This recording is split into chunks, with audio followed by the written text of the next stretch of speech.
Stop talking about comic books or I'll kill you. I don't care if the Hulk could defeat the Man of Steel. I'm gonna rearrange your face if you continue to debate whether Logan's claws could pierce Steve Rogers' shield. I just couldn't care less if they bring back Kraven. And I don't care if Spider-Man's a clone. Stop spending all our cash on back issues of The Flash, or I swear to God you're gonna spend your twilight years alone.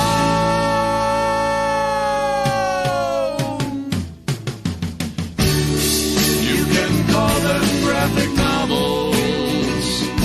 They're still just plain old comic books to me. And I don't see why you must always ceaselessly discuss the post-zero-hour continuity. For the last time, I won't read those Kirby X-Men. You know that I prefer the work he did for DC.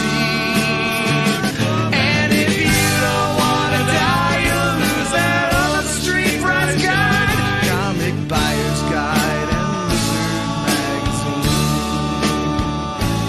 But please get the new Invisibles for me.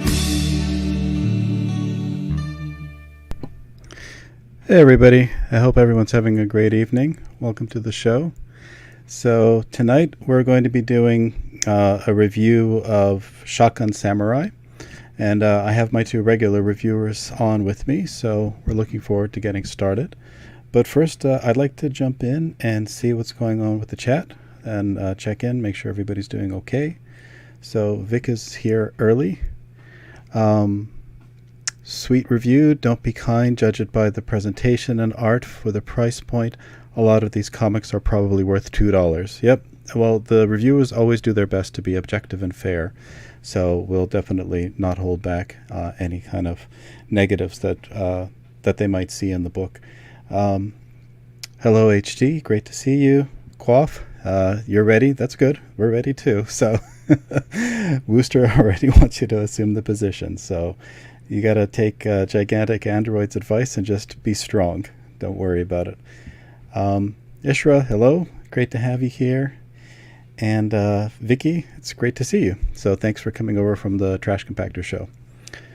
All right. With that, I'll bring in my two reviewers, and we'll see how things progress. I don't know if we might have a bit of an interruption, but we'll just see how things go. And well, let's get started. So please welcome Moonshine. Hello. And Starlight Pug. Hey guys. Hello. Testify changed my name. I'll change it back. I didn't even notice that jump again. No, it's a good moniker. So it's up to you. Do you notice we're both talking on the phone? I do, and I'm talking on the phone as well. We're having a group call. Yes. Yes.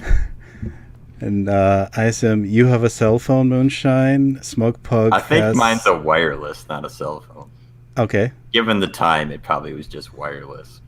Smoke Pug is on some futuristic communication device, and I'm on an old-timey phone that you have to crank to use. Yes. It's amazing that we're able to speak with each other. This wasn't planned either. This just happened. Well, Testify changed my name and my avatar, and I jumped in without checking and looking, so I forgot I was Starlight Smug or Pug or whatever it was. Right.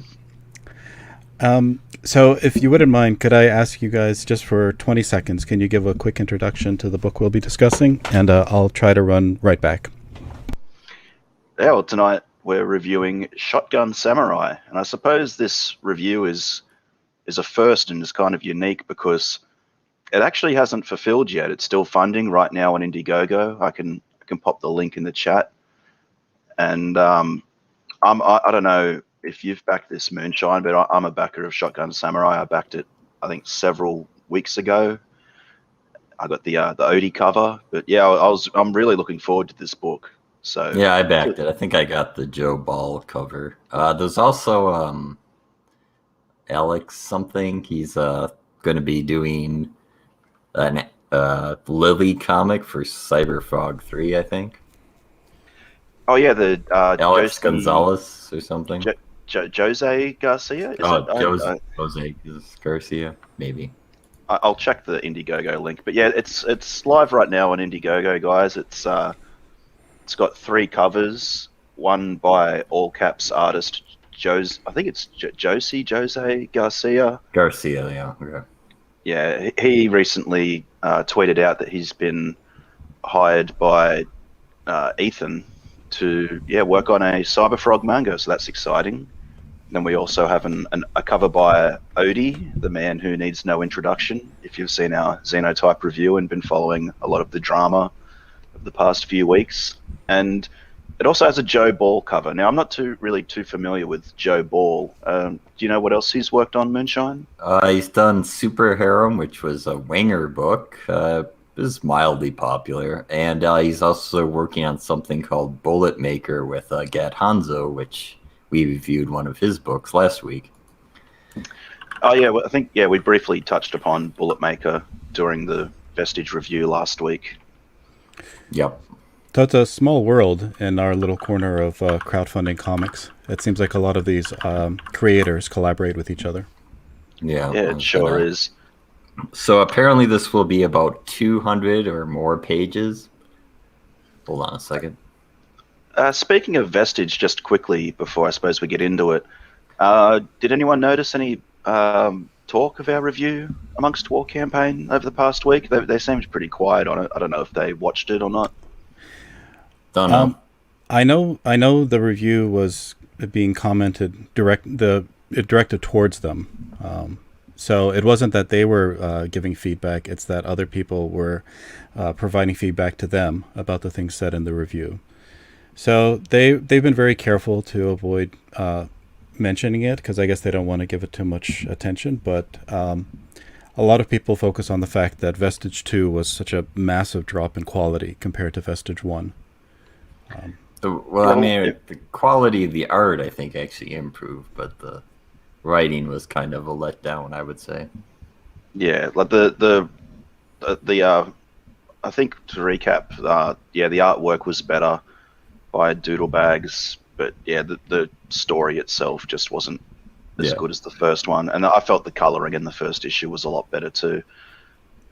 But we do give fair reviews here, so if they are watching and they think we in any way deliberately denigrated the book because of any other reasons, I assure them that we were sincere in everything we said. I mean, we do review some controversial figures on this show, Liam Gray, Preston Poulter, themselves included, but everyone gets a fair go and a fair review. So I hope they take the criticism constructively and do better on Vestige 3. Yeah, I don't know if that's part of the issue, that maybe they just didn't want to take any constructive criticism, because they definitely didn't address anything said. But, I mean, we can't ask, I guess, these creators to be objective. We can only offer our guidance, I guess, through these reviews. They're supposed to be a learning experience, right? I would say I coach most of my reviews to potential backers anyway, or want people that are interested in comic books. If a creator wants to take any advice, that's fine, but it doesn't really matter to me. Yep, exactly. So if they wanted to improve their position with their customers and have higher sales and success in the future, then maybe some of the things that we're mentioning might be things that they might want to consider changing in the future. But I wanted to ask, actually, so there's some confusion about what exactly we are reviewing here. This book is on Indiegogo right now. Is that correct? Yes. It's still in the funding phase as well. And both Moonshine and myself are backers. So we have backed this book. We have paid money, potentially, to the Quaff.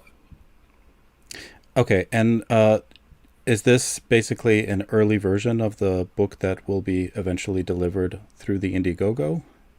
Yes. So it is not the final version that we have looked over, but it is what it'll be based on. I believe also, if you look at the bottom of the campaign, he has put out limited releases of these comics around New York City. But those we have not looked at either. I assume those are pretty limited in quantity. I think he's in chat, so he could tell us about that. But yeah, well, it'd be great to have him jump on after the review if he's still awake and wants to. We normally drop the StreamYard link in the chat, and that way if anyone has any questions, maybe he could come on and field them. yeah, there's Jose Garcia. That's one of the covers. Yep, he and I, we've been tweeting back and forth, and I mentioned to him that he's welcome to come on as soon as the review is done. Okay, so what we're reviewing tonight then is a near complete version of what the eventual final version of this book will be. Are there any significant differences between the version we're reviewing and the one that will come out through the Indiegogo? I assume pretty significant, it would be my guess.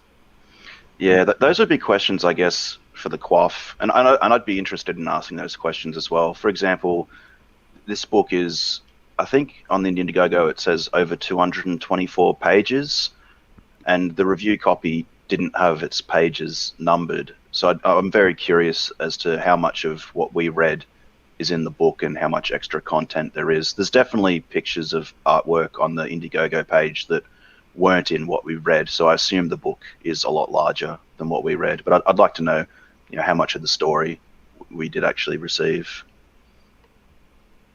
Okay. And what about an ending? Is there a definitive ending in the version that we have, or is that something that's still going to be added in the Indiegogo version? Actually, well, the Quaff was very careful, I think, in his review copy, because it actually leaves us with a cliffhanger. So Yes. there was not an ending. It ended at the worst possible time for us because... Yeah, it was actually a pretty good cliffhanger. A lot of comic skate books actually end at something like this, but I believe it's supposed to be about 8 chapters, which will finish the story arc, I think is what he has said. So there will be an indie in the actual book itself. So we don't have Testify in the chat, but I see Jabba is replacing him. It looks like we'll have to entertain ourselves in And our yes, chat. this is definitely a weeb book, yes. Yes, that's correct. So, and yeah, we'll have to entertain ourselves now. I guess Jabba's filling in for Testify since he's absent at the moment. I'm sure he'll come along any time now, though, and let us know how boring and terrible we are. Yeah.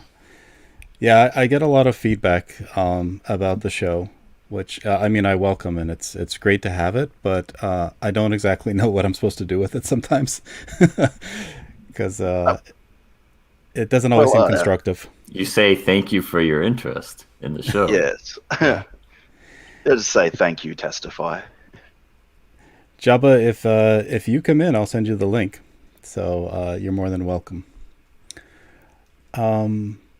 So let's, I guess, get into the review. I'll maybe play the trailer that was posted a little bit earlier before we detoured into the Indiegogo campaign.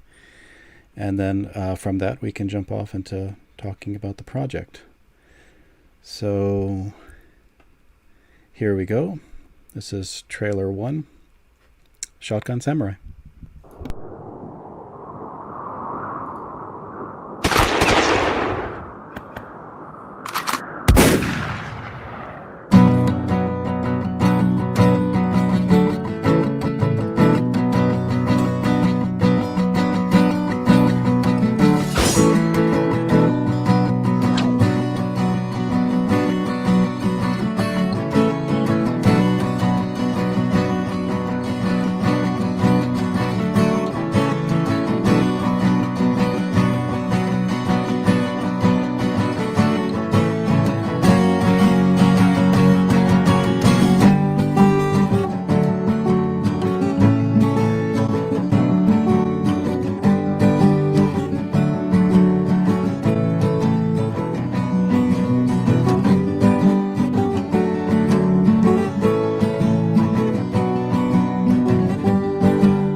So there we are, Shotgun Samurai. I will have to say that, like, after having read the book, it's like it's interesting to see the various scenes that he chooses to show. It's like, oh yeah, there's that part of the story, there's that part of the story. So what you saw there is the book. So you're not being lied to. Yes. That is the book. If you were quick enough to glance everything. Yeah, I like the trailer. I feel it's really well done. I think a lot more comic skaters need to utilize animated trailers to promote their work. I know Kyle Ritter's Starblades has a fantastic animated trailer, but so yeah, hats off to the Quaff for his trailer. It definitely generates interest. Yep. I like the music, so I thought that was pretty good. Of course you would. That's right. And Dark Gift is here, so he can help with a bit of the music criticism. So, what's the setting? What's the setup here? This samurai has a shotgun. Now, is he the only one in this entire country to have a shotgun? Why is this significant that this samurai has a shotgun? Yeah, so the shotgun is, I believe, called the Dragon's Breath. So there's like a lore that somehow he like got this from a dragon by defeating it. That isn't actually shown, but this is what people say about it. So he's the only one with this type of weapon in the book. Others something similar, but maybe we won't say exactly what that is, so we don't spoil it. And is this a revenge story? Why does he have this shotgun, and what's the objective here? It's a redemption story. He's reflecting on his life, and he like did bad. He like followed orders from like a tyrant, I guess, and so he's on a redemption arc to like do good in the world. Okay. And how did he come across this shotgun? Was it just given to him? Yeah, that's the lore with like there's not really any, at least as what we read, we don't actually see him getting it. We just know he has it, and there's rumors and legends about what it is. Yeah, it's not really explained in the story that we read, although on the Indiegogo page it says that legend has it 1,000 years ago there was a dragon that roosted atop the great mountain. To remedy his boredom, the dragon would demand sacrifices from the village below. Many generations passed, and the citizens grew weary of the incessant sacrificing. They begged the dragon for a break. The dragon, in his arrogance, obliged. He offered them a wager that if a champion was sent who could defeat him, he would imbue the victor with his strength. This story is regarded as an old wives' tale. And then the Shotgun Samurai is a mysterious warrior known as the Man with the Dragon Sword. So I'm not sure if it's going to actually be a dragon that gifted the samurai with a shotgun, or whether he found it via another means. But it is interesting. It's I think it's really great how this sort of myth exists around the weapon, and it is very interesting. I will have to say we'll get into this as we get more into the story, but there's a lot of good setups and world building in this story. It's actually pretty well paced, I'd say, and interesting. I agree. I first heard about Shotgun Samurai when it launched because I watched. I think he first appeared on Commie Mark's channel probably 3 or 4 weeks ago, or whenever it launched, a couple of weeks ago. And when I was watching it, my first impression was a samurai with a shotgun. That sounds a little silly, but it kind of it's one of those ideas that sticks with you. Like the more I thought about it, it's just like, well, what would it be like if a samurai had a shotgun and he was just running around feudal Japan blasting everybody with a modern weapon that no one else has? So it's one of those ideas that slowly creeps up on you, and the more you think about it, the more interested you get. I love the idea of this book. Yeah, I think it's a silly idea, but it takes the idea rather seriously. Although this book is partially a comedic, it's not all completely serious. Although some of it actually is very serious and kind of disheartening, I would say. Yeah, there's many different tones in this book, and they all work well. Similar to Came in America, I guess. This book had me literally laughing out loud as I was reading it. It is very, very well done. Yeah, particularly the start, the first few chapters, it's a complete comedy. It's you got Shotgun Samurai and George, the ramen maker, and the Shotgun Samurai is a very serious guy, and George, the ramen maker, is kind of your comedic relief, and he's like throwing out one-liners and reacting in a comedic way to serious situations. So that's the start of it. The start of it starts off very light and fun. So I'll share something that I thought of the minute I actually heard about this, and it sounds like it goes a completely different direction. But as soon as I heard Shotgun Samurai, this movie came into my mind. Is anyone familiar with this? No. Hobo with a shotgun. I have not heard of this. You have not heard of this? Okay, everybody should witness this.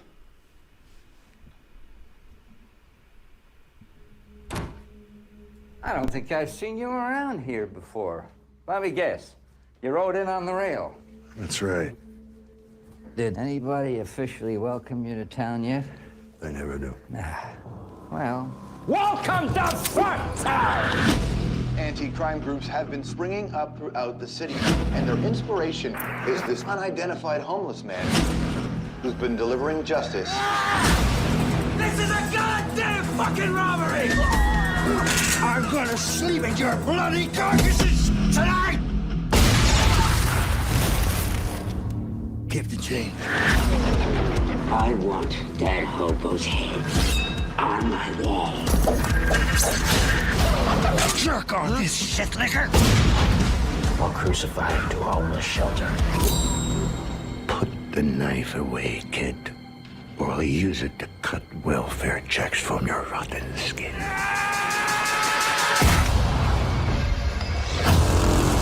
Hallelujah.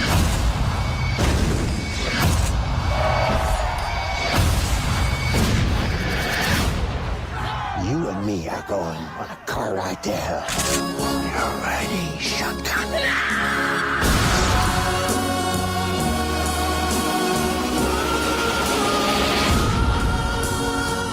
You can't solve all the world's problems with a shotgun. It's all I know.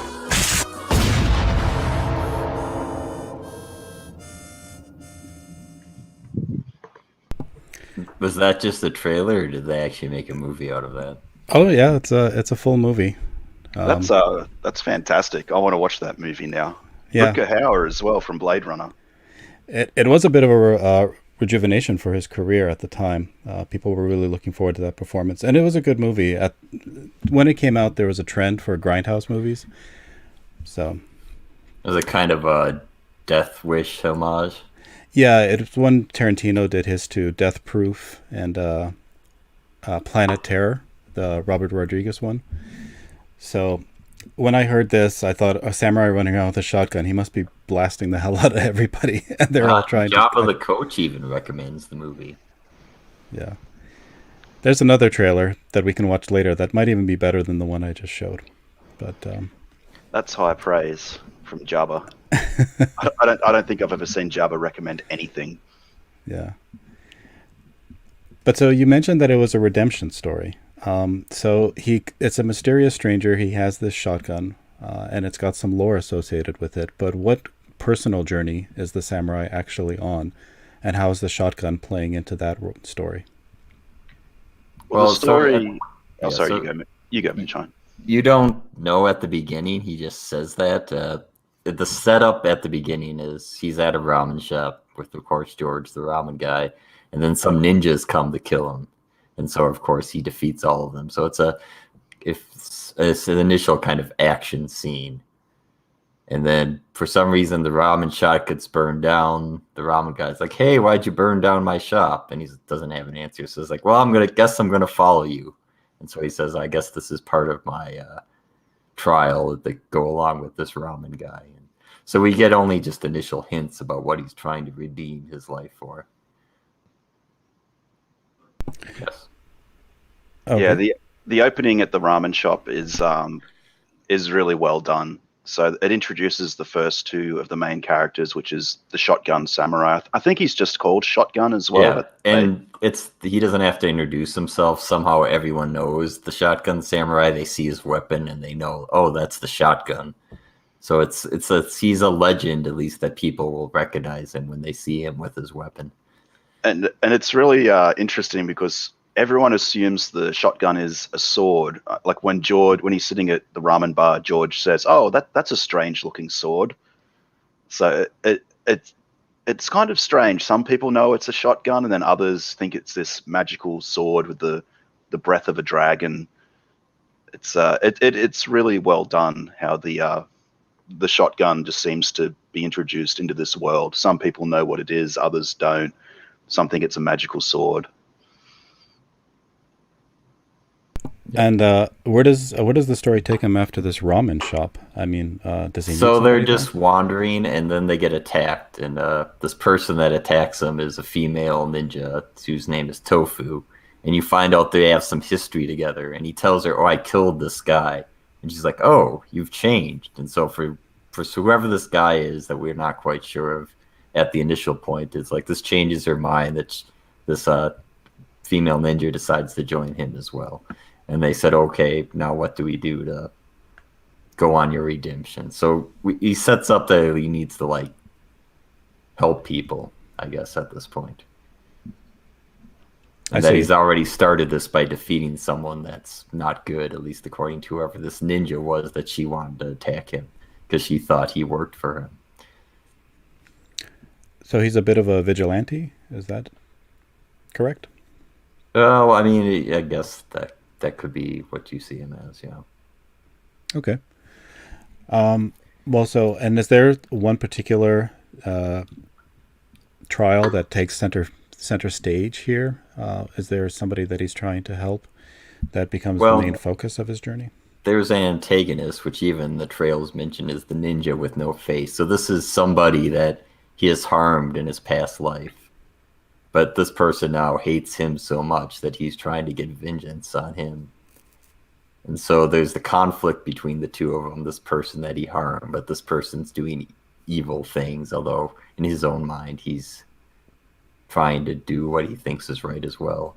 His belief is pretty much I have to follow the law. So if there's an evil shogun, which I think is kind of the man behind all the bad things that the shotgun samurai wants to take on, there's this shogun that is like very evil. It's kind of overplayed. It's like apologizing, that's a crime. There's all these rules and crimes and things that the shogun enforces on the country. So it does a lot of world building, it sounds like. Yes. And it's setting up an environment. You mentioned that it was about 200 pages. So I guess it spends a lot of time just establishing the setting that the samurai is going to be in and what the world is like. It's more of it's fed to you as they travel.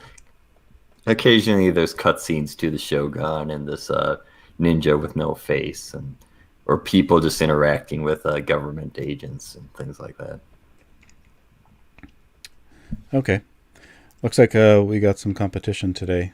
The trash compactor is apparently still going, but that's quite all right. So, right. So, do we get clues into this samurai's backstory a little bit along the way as well, or is it mostly just this journey of him helping? Yeah, we get flashbacks throughout the story that develop a little bit more of what he's done in the past. And does he seem like a more villainous figure? Is he does he have a dark side, or is he heroic and misunderstood? What are his motivations, I guess, for the things that he's actually doing? He definitely has a dark past. It's not introduced right away, but obviously, as Moonshine said, he does state during the ninja battle with Tofu that he's atoning for the sins of his past. And once it gets to the point where it does flash back to his life, there is some very, very dark things that he's done. So he's very conflicted, I think, very conflicted character. He carries the weight of some actions of what he's done. I don't know how too spoilery we want to get, but they are some pretty, I guess, heinous things. Yes. So, well, I would just say that like this involves the ninja with no face, and so that actually we see the backstory of that guy's life, and that's actually like probably the hardest, most kind of visceral story in this whole thing. Yeah, that chapter is pretty heart wrenching. I noticed he's called the Ninja with No Face on the trailer and in the Indiegogo, but originally he was called Slingshot Gun Guy. So I'm not sure whether his name's been, that might be one of the changes going from the review copy to the final copy on Indiegogo. Maybe the Quaff edited that character's name. That'd be a good question to ask if he's available to come on later. So it sets up a lot of mysteries. But do you get any answers or resolution in the review copy that you have? Well, where we end, there's an actual physical battle between him and this antagonist. So there's also various people joining him that he knows from the past, helping him fight. But that conflict is left unsettled where we ended. So that's the cliffhanger. Yeah, there's several fights back and forths between this ninja with no face and the shotgun samurai. He's almost stalking the shotgun samurai, hunting him down. He's toying with him at certain moments and getting some pleasure out of what he's doing. The backstory of the ninja with no face is, I guess, is tied to the shotgun samurai's backstory. Really well. Yeah, there's like a whole chapter devoted to that. So you know a lot about this antagonist. You actually know more about him than maybe even the shotgun samurai at this point. I'd agree. Did we want to get into any of that? Let's maybe drop a little bit of a teaser for people just to bait them. What exactly is so significant about this antagonist and his relationship to the shotgun samurai? Let's say in the past when he was still a child, the shotgun samurai killed his parents, and he's left scarred from that confrontation, and so he has a visceral hatred of the shotgun samurai. But then there's also just what his life was between that point and the current day. It's almost very Batman-esque how it could be like say, Batman and the Joker kind of thing. Yeah, how Batman created the Joker, except in this case the Batman, I guess, used to be a bad guy and killed the Joker's parents, making him the Joker, I guess, if you wanted to compare it to that way. But their backstories are intertwined and really well done as well.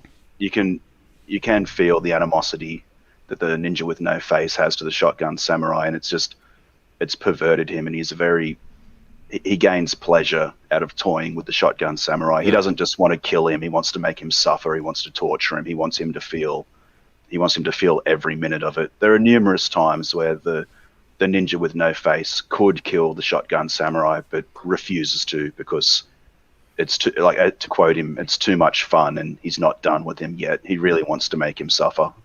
Yeah, Ahmed says this is a Batman ripoff, and that's not true. The shotgun samurai isn't really like Batman because he wants redemption, and the ninja with no face really isn't like the Joker because he doesn't want chaos. If anything, he wants order and justice. I wouldn't even highlight Amit's chats. He's a little freaking troll. Amit, this story is nothing like Batman. We used one throwaway line, and now you're jumping down everybody's throats. God, I hate that freaking guy. I hate Amit. He wants to know why they don't just use a machine gun to kill him. Is a machine gun better than a shotgun? They don't exist. It's a shotgun, Amit. There's no machine guns. He's the shotgun samurai, not the SMG samurai. Fuck you, Amit. So the shotgun is kind of like a weapon out of time then in this story. Yes. Okay.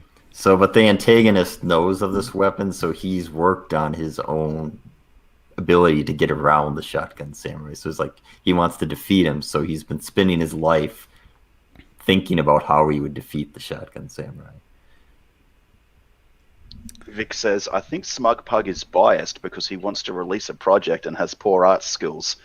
I have terrible art skills, Vic, but I never intend on releasing any project. I have no idea what that comment's about. So, Oh, he No might be Project talking about your Starlight Pug. Oh, Starlight Pugs. Well, maybe. Jabba thinks you're all bark and no bite, Smug. So he's calling you out. The little dog has a big mouth. Jesus. Do you know the specific time period this is supposed to take place? I don't think it says, but I assume it's feudal Japan. There's a shogun. There's the samurai. So yeah, I'm certainly not a scholar on Japanese There's really history. not any mentions of like foreigners, so we don't really have that settled. Yeah, I have to admit, like I hear a lot of pieces in this world building that you were describing, but I'm also hearing a lot of gaps. It sounds like. So the dragon that you mentioned earlier, do we get any more backstory on him, or is this just lore that's part of the shotgun that's then just left aside for the majority of the story? Yeah, that's just lore. I mean, it's brought up a couple of times, but we don't actually see a flashback of any of this or any confirmation from the Shotgun Samurai. Yeah, from what I remember reading it, I don't think there was any mention of the dragon other than this being the sword of the dragon that he carries, the dragon sword. The lore about the dragon came off the Indiegogo page. I'm guessing that will probably be explored more in later issues, since the review copy was only so much of this book. But it is interesting the way that the Quaff's building the story, and he's putting a lot of thought into it as well.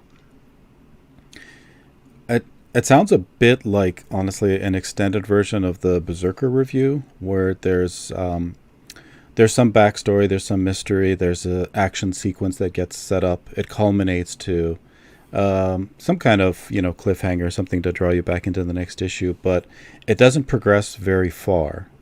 Am I getting that right, or am I missing a few pieces? I think there's quite a bit of progression in this story. I mean, there is quite a bit. I had to step away from the computer, so I don't know how much Moonshine talked about earlier, but so the backstory that we do know about the Shotgun Samurai is he used to work with a ninja clan for this shogun that currently rules Japan. We know that he used to do terrible things for the shogun, that he went out on missions and basically assassinated and killed the shogun's enemies and targets. But at some point, something caused him to stop doing this. Something made him snap.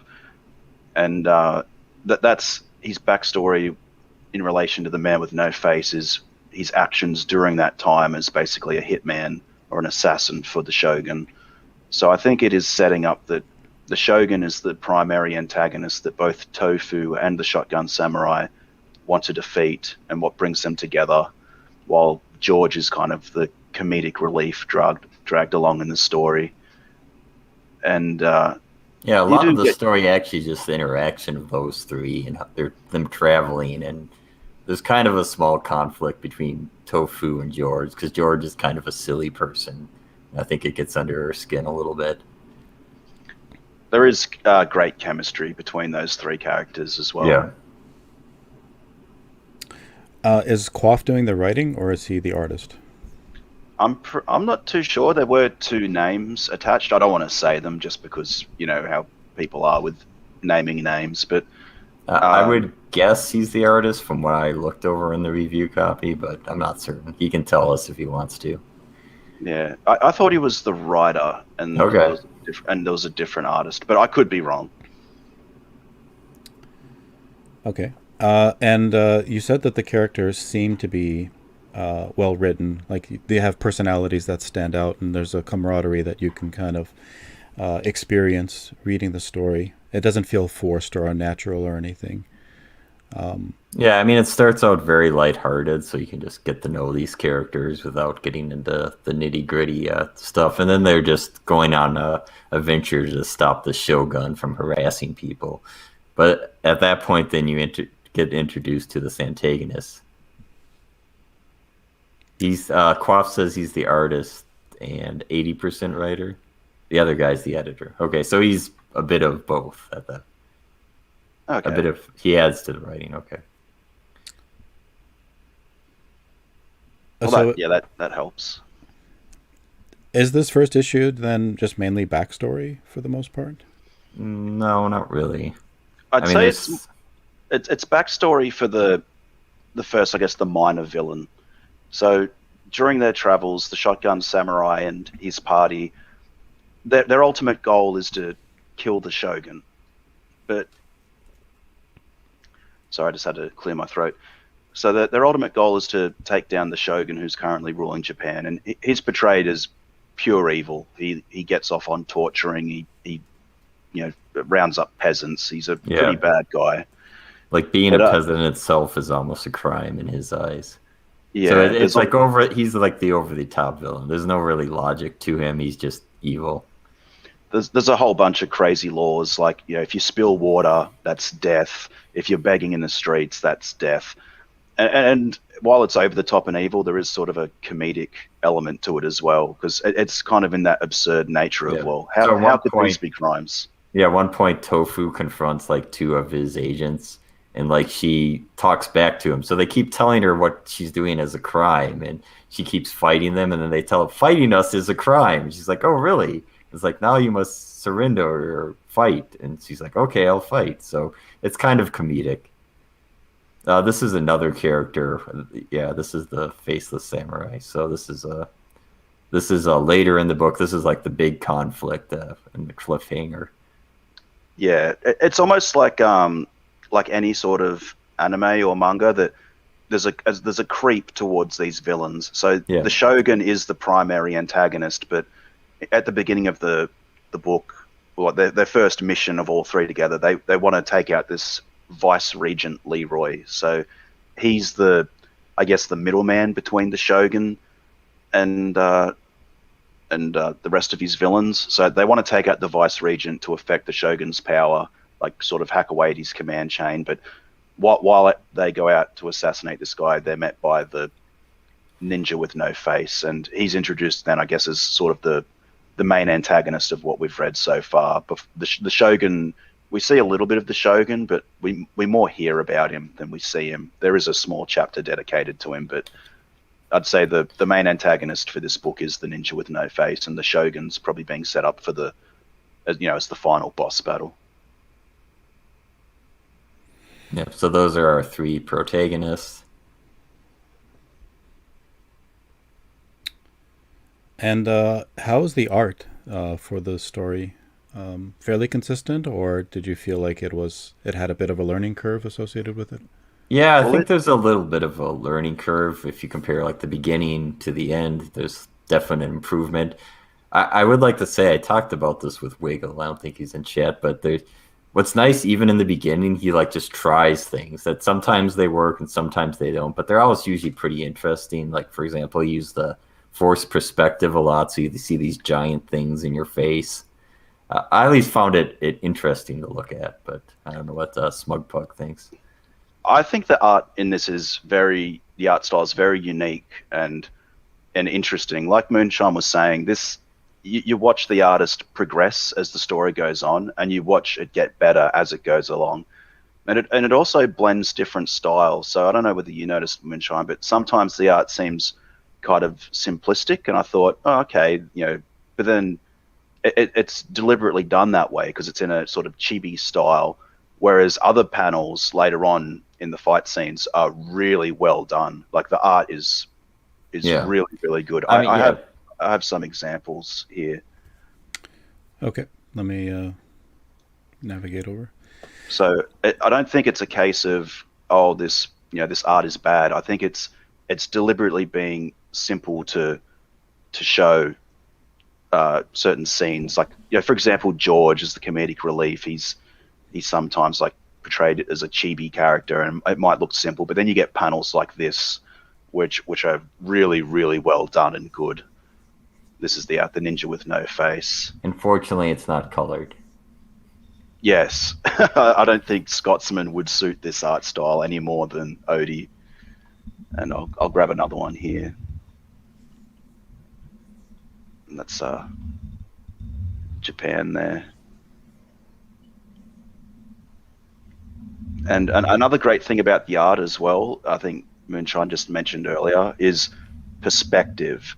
So there are some panels that, like, the art is displayed really well. Yeah, so that's very at the beginning. So you Yeah, so can this see is like George is very simple, but you can look at all the rest of that and it's like a very detailed. Yeah. So the perspective is we're looking through the back of a ninja that just had a hole blown through him from the shotgun. And then here we have his battle with Tofu when they first meet. You can see Yeah, the tall that was a trees. very good scene. Yeah, really, really great use of perspective in these panels. Yeah. I The will artist, say sometimes in the earlier chapters it doesn't quite work. He's like, oh, that could use improvement. But I mean, I don't know. Maybe this is being improved for the final version as well. But yeah, I thought the art style was really great, and the perspectives really, really jumped out at he at me. least has fun with what he's drawing all the time. It's not nothing ever looks boring. At least sometimes he doesn't quite get what you can tell he's attempting, but at least it looks like an interesting thing he's trying to do. So we talked a lot about world building. Would you say that this first issue leans more heavily on exposition or on action? Uh, well, there's not really exposition so much, and there's just things told to you. It's more characters interacting, revealing information, or watching a flashback and seeing how a character acts and what built them to who they are today. There's not too much of just telling us things, and the action is interspersed a little bit at the beginning, and then the end has a lot of action. Yeah, it builds up. Yeah, basically he's being hunted by the ninjas at the start. He fights the ninjas. His first confrontation with Tofu. Then later, I think it's the assassination attempt on the vice regent we mentioned earlier. And then after that, they're hunted in response to the assassination attempt. They're hunted by the ninja with no face, who basically serves as the vehicle to push the action further later on in the book. So there's a wide variety of enemies. We can tell that this shotgun samurai, he's pissed off a lot of, I guess, bad people. There's people after him. He's a wanted man, but he's also something of a folk hero, because as he's gone along on these adventures, he's saving villages. He's standing up for the peasants. So he's really popular among the common class, and I guess hated amongst the Japanese aristocracy or nobility. He's a bit of a Robin Hood figure, I guess, with a dark past. Yeah, absolutely. So you were never bored at any point reading this, I take it. No. Oh, no, never. Okay. It's always the least interesting. At the beginning, it's just kind of fun and to see just the interactions, and then it actually gets very serious and pretty sad. And then it has a lot of fun with the action scenes, and it's exciting. I did read a little bit of the extra stuff with the review copy, because there are little notes put here and there. So the Quaff could probably explain this himself, but the backstory to the creation of Shotgun Samurai is his two friends, like he and his friend were in college and they wanted to cosplay as something, but they really didn't have a costume. But one of them had a fake shotgun, the other had a gi, and they created the Shotgun Samurai and started doing the comic as a way to have a character to cosplay as, and it kind of evolved from there into actually something that they continued as a story. So you can see in the beginning of the book, it's really funny and not taking itself too seriously, but as it progresses, those darker, more serious themes do come out, but yet it never loses its charm and its wit. Where does some of the sadness come in? Because it doesn't sound like there's much of an arc explored yet in this first issue. It's almost completely with the antagonist. He's had a very hard life. So, and then you don't just know, it's not just that his parents killed, it's how he lived after that moment. Yeah, a lot of the sad moments are with the antagonist, the ninja with no face. The backstory of his parents and what happened to him afterwards. It's pretty rough. Like, it is. As I was reading it, I was just like you could see why this villain is so twisted as he is, and why I guess he hates people and has no compassion for human life at all. Yeah, I would say it's, if you've read different manga, it's different manga do this where it's like really funny and silly, but then all of a sudden they'll hit you with something hard, and kind of pull at the heartstrings, or just show you something really visceral and gritty and hard to deal with. So the story does that pretty well. So was the villain good prior to the Shotgun Samurai killing his family? Well, he was a child. Yeah. So you'd assume he was good. Yeah. Yeah, he was a child, but I do think he was good because occasionally there's dialogue of him later apologizing to his dead father, saying, I try to be good, I want to do justice. I think his father wasn't a samurai, but was is it a daimyo? I'm not sure I'm probably pronouncing that wrong, but I think his father was some type of lawman in feudal Japan, and maybe that's why he was killed by the Shotgun Samurai. I see Wiggle in chat. I think he read some of the review copy, so if he would like to join us.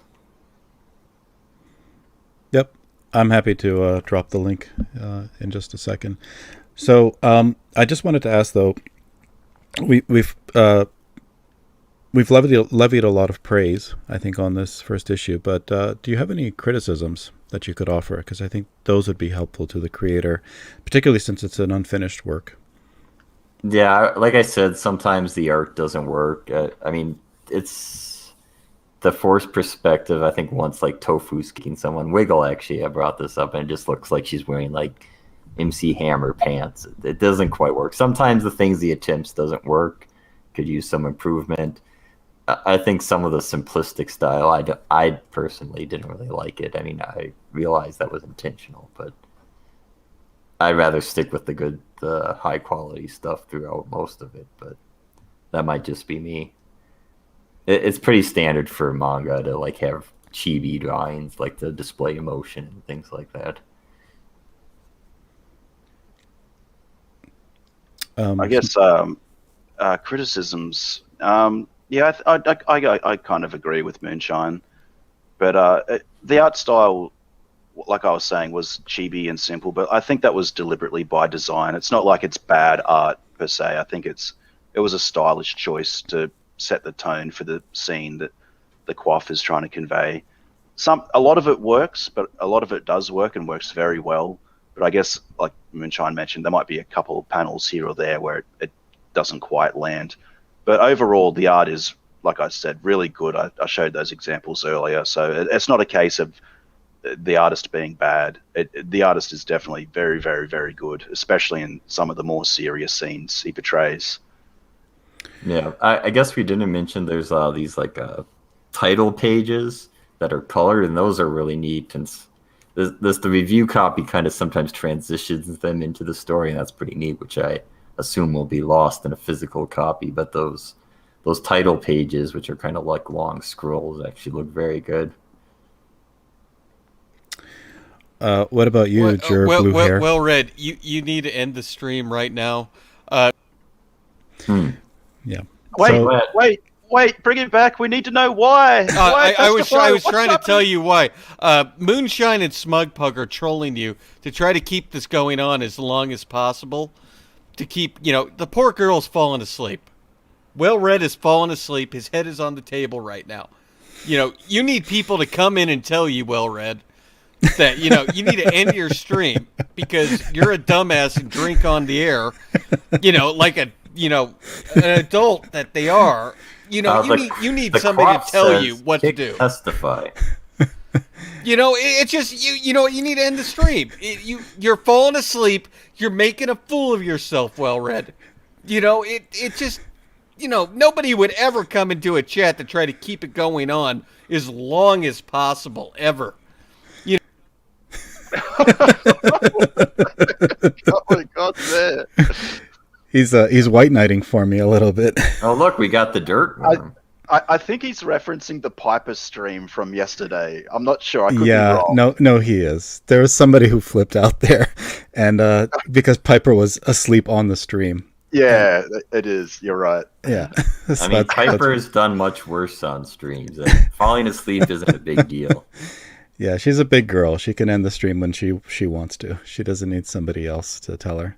And I'm a big girl too, so I can end it when I'm ready.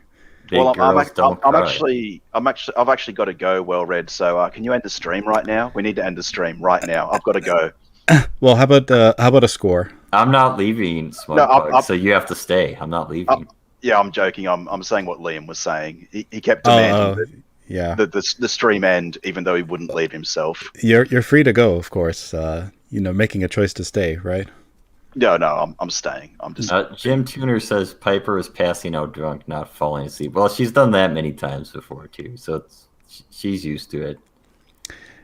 Yeah, like somebody said that to Liam, like, you're choosing to stay, and he is acting like something was keeping him, and had to do with the stream actually being active, which was really weird. It was a way for him to pressure for the stream to be ended on his time frame. Yeah. Do we want to just open up chat, or do you have something else to say, Smug Pug? Well, like I was just saying, we both backed this book after reading it. How do you feel about your purchase, Moonshine? I guess are you still glad to have backed Shotgun Samurai? If anything, I really want to know what the Indian is, so now I want it more than I did before. Me too. I feel exactly the same way. So I think the Quaff tricked us. I think that's what. Yeah, I think he did. I'm not sure how much of the story was previously available in the review copy, but I think he ended it at the perfect point. Yeah, because it's a good teaser. Yeah, you really are going to want to know where this goes when you get to this point. Okay, so no score at this point, and we're just leaving it hanging. Yeah, I mean, it'd be like rating the Star Wars sequels after just The Force Awakens. It could be other trash. I mean, you could completely fumble the ball here, but we don't know that yet. So, yeah, I was really apprehensive to issue this a score, just because it isn't the completed product. So the review copy we were given is not everything that you're going to get in this Indiegogo campaign. So we can't really grade this book because we didn't get the entire thing. I mean, I haven't even seen the actual page layout, so I mean, there's the way he does it is probably going to be translated into an actual page layout, so I don't know how that's going to look, so I can't judge something I haven't seen. Yeah, I guess the thing to answer though is like, would you recommend it? Would you still back it from what we have read? Then absolutely. Like I do not regret purchasing Shotgun Samurai at all. If anything, I'm more eager to get it. I can't wait to get it. I want to know. I want to know more about the world. Yeah, you're getting over 200 pages for $20, so even that score is pretty good. Yeah, well, that's why I'd like to speak to the Quaff as well, because I'd like to know how many pages roughly that the review copy we read translates into this. Like, was it 50% of the final product? Was it more?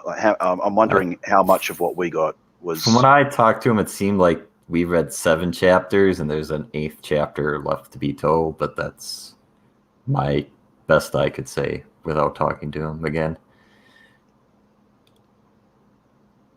Wiggle, did you want to join the discussion? Yeah, sure. It was. I didn't read as much as you guys did. I got through, I think, the first 2 episodes, and my phone died earlier, and my cat sprayed shit everywhere. It was great. Yep. So, do you have any thoughts in general that you'd like to share? Other than my cat not being able to shit in a cat box and hanging his ass off the end of it and shitting all over my floor, no. Well, more specifically about Shotgun Samurai. Oh, right. It smells awful in here. It really killed my mood, man.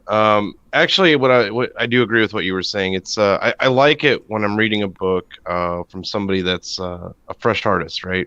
And you can see their art improving as the story continues. You know, like you can see they're actually, trying new things, and I like all the perspectives, and he's experimenting and getting better, and with each page, I like that. I don't know. Yeah, I completely agree. I love watching artists evolve and change throughout their style, especially fresh and like new artists on the scene. Yeah, I mean, it'd be disappointing if it was just some way and everything was boring. It's like even when it fails, at least it's interesting. I mean, I think that's the best way to describe the art. It's interesting. It's And I want always more. interesting. Yeah. I can't give it a grade because, like you guys said, it's not out yet. But from what I read, I want to know more. I want to read more. I'm glad I backed it.